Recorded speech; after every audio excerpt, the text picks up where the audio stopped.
нужен приготовить? Казанка. Без проблем, я вам сейчас пожарю.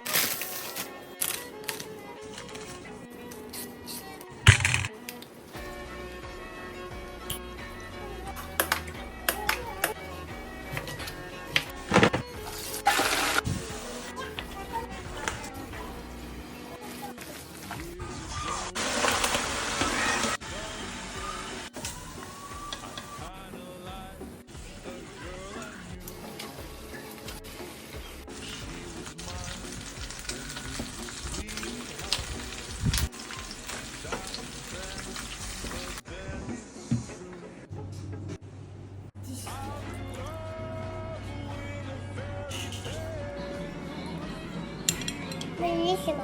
Мам, Там ями. Вкусно?